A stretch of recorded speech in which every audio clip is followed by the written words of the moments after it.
Hello दोस्तों, जैसा कि आप लोगों ने वोटिंग करा है कि हिस्ट्री का लेक्चर जो है वो नोट्स वाइज रिकॉर्ड होनी चाहिए, तो ये पहला वीडियो है। ये भी ट्रायल बेसिस पे ही है। इसका पहला पार्ट जो है वो इस 8 क्लास का हिस्ट्री का पहला चैप्टर का जो वीडियो है वो ऑलरेडी अपलोडेड है, आप उसको जाके देख सकते हैं।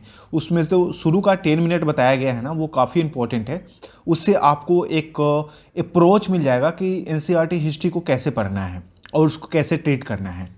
तो वो अगर समझना है तो आपको वहीं पे मिलेगा। इस वीडियो में मैं वो फिर चीज़ें रिपीट नहीं करने वाला हूँ, ठीक है। तो कैसे टाइम को चूज करा गया, विच टाइम को सिलेक्ट करा गया, अगर ये सब जानना है तो उस वीडियो को आपको देखना ही होगा, ठीक है। बहुत सारी चीज़ें जो है वो उस वीडियो में मैंने ऑलरेडी बता दी थी, जो कि मैं जल्दी से रिकॉल कर देता हूँ आपको इसमें। और आपको क्या करने हैं, अगर आपको नोट्स चाहिए ना तो इसी पॉइंट को लिख लेने हैं सेम टू सेम। जब आप पूरा चैप्टर 8 पढ़ेंगे ना, चैप्टर 8 क्लास 8 का चैप्टर 1 नंबर, तो उसके जो निचोड़ है यानी कि मेन पॉइंट है वो आपको इस वीडियो में मिल जाने वाला है, ठीक है। तो पूरे चैप्टर का जो मेन सार है यानी कि समरी आप कह सकते हैं, आपको इस चैप्टर में मिल जाएगा। तो आइए थोड़ी सी रिकॉल कर लेते हैं कल वाला और आगे का भी, यानी कि ये जो चैप्टर है चैप्टर 1 इस वीडियो में फिनिश हो जाएगा, ठीक है। तो हमने जिक्र करी थी कि 1817 में जेम्स मिल, जो कि एक स्कॉटिश इकोनॉमिस्ट और पॉलिटिकल फिलोसफर हैं, इन्होंने 3 वॉल्यूम्स में एक हिस्ट्री का बुक पब्लिश करा जिसका उन्होंने नाम रखा a history of British India. यानी कि ब्रिटिश इंडिया की हिस्ट्री को उन्होंने देखा और देखा कि ब्रिटिश के आने के पहले जो यहाँ की पूरी हिस्ट्री है, या तो एक टाइम में हिंदू रूल था, एक टाइम में मुस्लिम रूल था और एक टाइम में जो है वो ब्रिटिश के आने के बाद ब्रिटिश रूल था। तो इन्होंने पूरे हिस्ट्री को इन्होंने 3 पार्ट में डिवाइड करा, हिंदू, मुस्लिम और ब्रिटिश। कौन थे? तो जेम्स मिल थे। इन्होंने और भी बहुत सारी चीज़ें बताई जो कि हम इस वीडियो में जानने वाले हैं। उन्होंने कहा कि देखो, ये जो एशियन सोसाइटीज है ना, एशियन सोसाइटीज मीन्स हमारी इंडियन सोसाइटीज, ये ना काफ़ी लोअर लेवल पे है कंपेयर टू यूरोप के जो सिविलाइजेशन है उससे। अब सिविलाइजेशन मतलब क्या होता है? तो एक पूरी की पूरी डेवलप व्यवस्था। जैसे जब आज़ादी मिली हमें, तो आज़ादी के बाद याद है ना आपको, हमारे पास IVC मिला, इंडियन वैली सिविलाइजेशन, और उसमें हमें पता चला कि हम कितने पुराने टाइम से सिविलाइज्ड हैं, है ना। तो ये चीज़ें जो हैं वो हमें उस टाइम में नहीं पता चली जब ब्रिटिश यहाँ पे आए थे। और जो जेम्स मिल थे जिन्होंने हिस्ट्री की बुक रखी हिस्ट्री ऑफ ब्रिटिश इंडिया, तो उनको भी ये चीज़ें नहीं पता था, तो उन्होंने इस तरीके से जो इंडियन हिस्ट्री को है उन्होंने लिखा। अब देखो, उन्होंने अपनी जो पर्सपेक्टिव है ना वो बताई। तो उनके अकॉर्डिंग अगर आप इंडिया का हिस्ट्री देखोगे तो उन्होंने कहा कि देखो, ब्रिटिश के ना इंडिया आने से पहले यहाँ पे हिंदुओं और मुस्लिमों का क्या था? रूल था।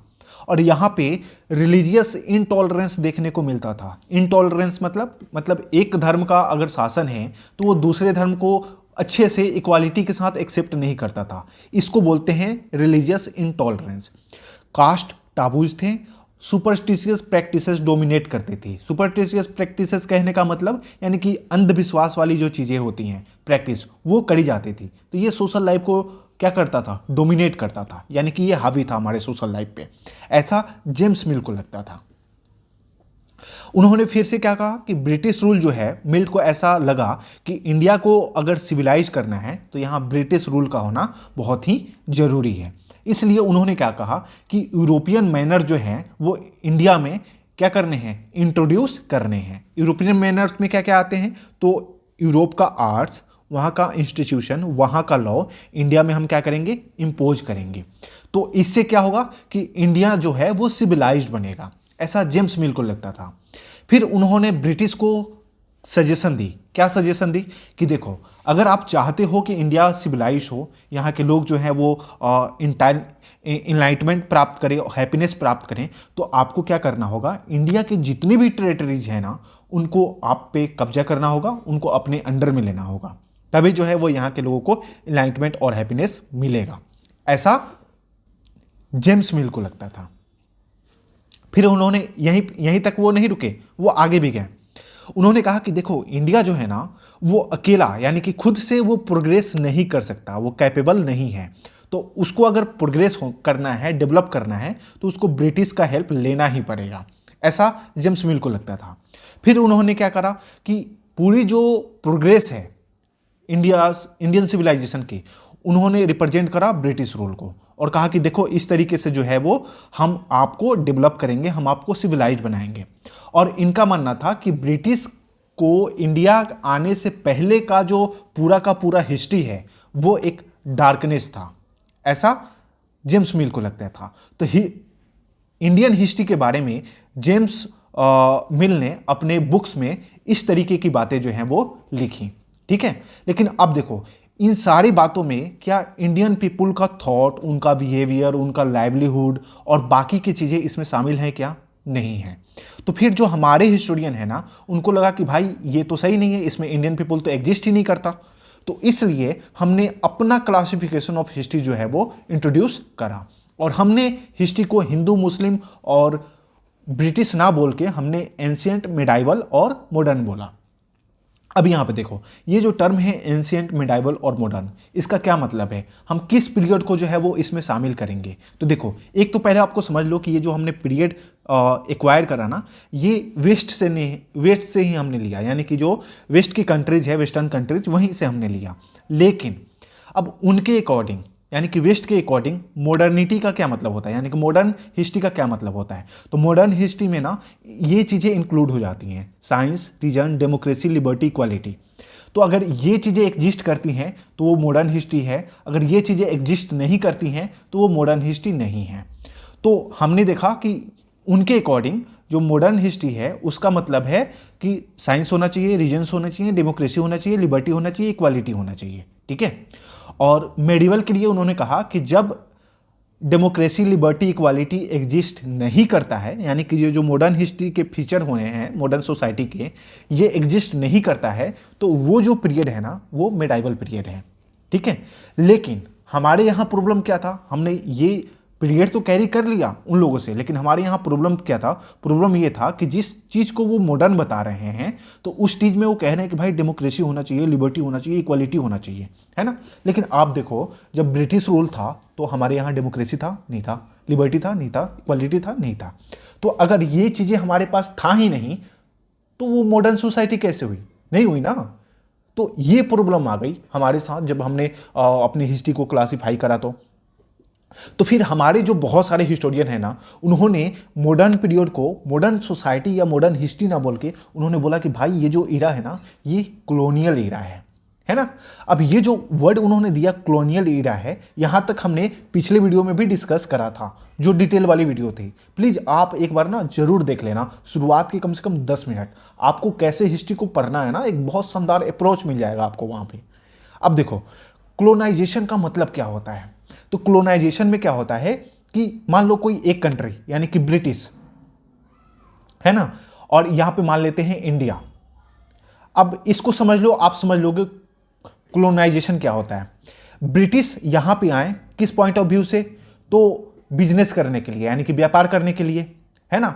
और व्यापार करने के नजरिए से यहां आए, लेकिन वो धीरे धीरे क्या करने लगे, हमारे एक एक टेरिटरी को, एक एक राज्य को वो अपने अंडर लेने लगे।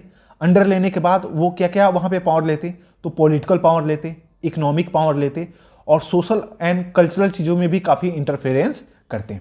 और इस तरीके से वो हर एक टेरिटरी को एक्वायर करने लगे।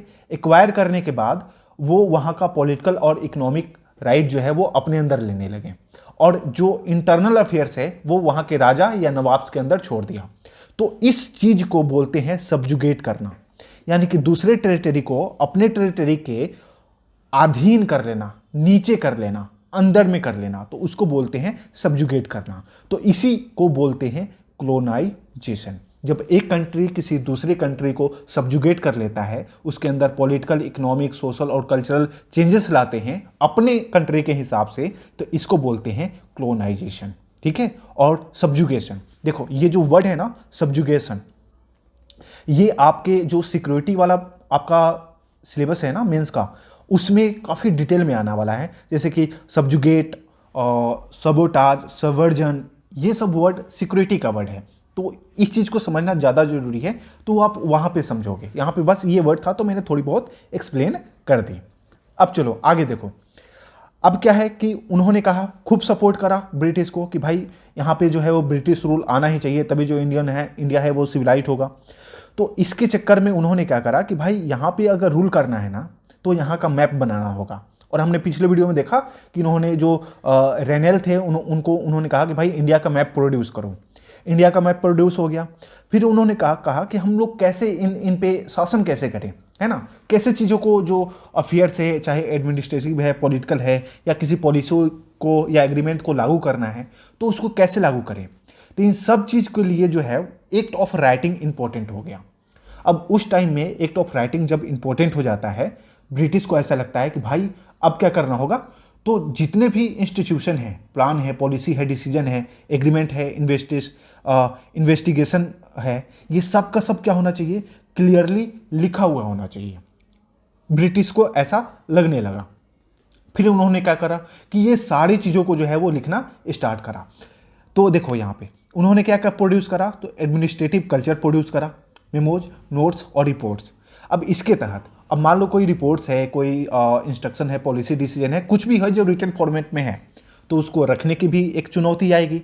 तो रखने के लिए यानी कि उसको प्रिजर्व करने के लिए उन्होंने कहा कि भाई इसको कैसे प्रिजर्व करा जाए। तो इन्होंने कहा कि इसको प्रिजर्व करने के लिए ना हम एक रिकॉर्ड रूम बनाएंगे। अब देखो रिकॉर्ड रूम किस लेवल का होगा, तो इन्होंने लेवल इस तरीके से डिसाइड करा कि देखो ये जो रिकॉर्ड रूम होगा ना, ये तहसीलदार के लेवल पे होगा गांव में, कलेक्ट्रेट के लेवल पे होगा, कमिश्नर्स ऑफिस के लेवल पे होगा, प्रोविंशियल सेक्रेटरेट और लो कोर्ट के बेसिस पे होगा। और सब जो है वो अपने अपने रिकॉर्ड जो है वो रिकॉर्ड करके प्रिजर्व करके रखेंगे। और कुछ जो रिकॉर्ड्स है स्पेशलाइज्ड इंस्टीट्यूशन को आर्चिव और म्यूजियम में भी सेव करके रखा गया। अब आगे देखो, फिर टाइम बीतती गई 19th सेंचुरी में, है ना, क्या होता है कि उसी सारे डॉक्यूमेंट्स को बहुत ही ब्यूटीफुली जो है वो रिटन किया जाता है कॉलीग्राफिस्ट के द्वारा। और फिर उसको जो है वो आगे जाके स्प्रेड किया गया, क्योंकि प्रिंटिंग का जो सिस्टम है वो आ गया, तो उसको प्रिंट किया जाने लगा और उसको काफ़ी वाइड स्प्रेड पे जो है वो फैलाया जाने लगा। ठीक है, क्योंकि प्रिंटिंग का व्यवस्था जो है वो आ चुका था। फिर आगे उन्होंने क्या कराया, सर्वेज कराए। अब सर्वे के लिए भी वो भी क्या है, तो एक तरीके से डॉक्यूमेंट्स है। तो अब सर्वे को क्या करना है, कराना है। तो उन्होंने, ब्रिटिश को ऐसा लगता था कि अगर किसी एरिया को या किसी भी टेरिटरी को अगर यहाँ पे एडमिनिस्ट्रेटिव करना है, यानी कि उस पर शासन करना है, तो वहाँ के लोगों का नेचर, इकोनॉमी, हिस्ट्री, ये सब कुछ जानना होगा। तो जानने के लिए जो है वो सर्वे कराना काफ़ी ज़रूरी है। ठीक है, इसलिए 19th सेंचुरी में आपने देखा होगा कि उन्होंने एक मैप जो है वो इंटायर कंट्री की जारी करी। और फिर विलेज में क्या करने लगे, रेवेन्यू कलेक्ट करने के लिए उन्होंने रेवेन्यू सर्वे कराया, कंडक्टेड कराना स्टार्ट करा विलेज में, कि कहाँ किस विलेज से कितना रेवेन्यू जो है वो आ रहा है। और इस तरीके से टोपोग्राफी, सोइल क्वालिटी, फ्लोरा और फना, इन सब के बारे में जो है वो डॉक्यूमेंट्स में लिखा जाने लगा।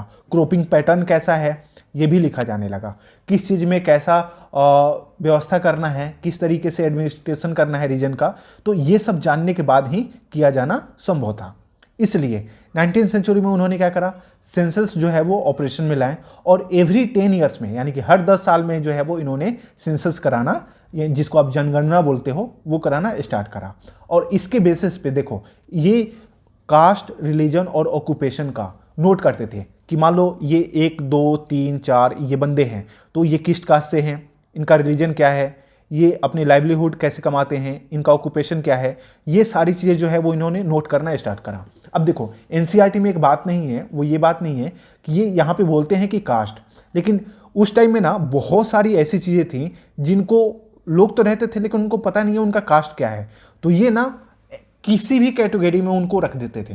तो ये एक बहुत बड़ी जो है वो निगेटिव पॉइंट था, उस टाइम के त्रुटि था। और देखो उसी जो सेंसस को हम आज तक कैरी करते आ रहे हैं, तो बहुत सारे लोगों का तो कास्ट था ही नहीं उस टाइम में, लेकिन उस चीज़ों को जो है वो हम आज भी ढोते आ रहे हैं। क्यों? क्योंकि इन्होंने एक कास्ट उस तरीके से क्रिएट किया और जिसका समझ में नहीं आता था, जिसको नहीं पता होता था, उसको किसी भी कास्ट में वो लिख देते थे।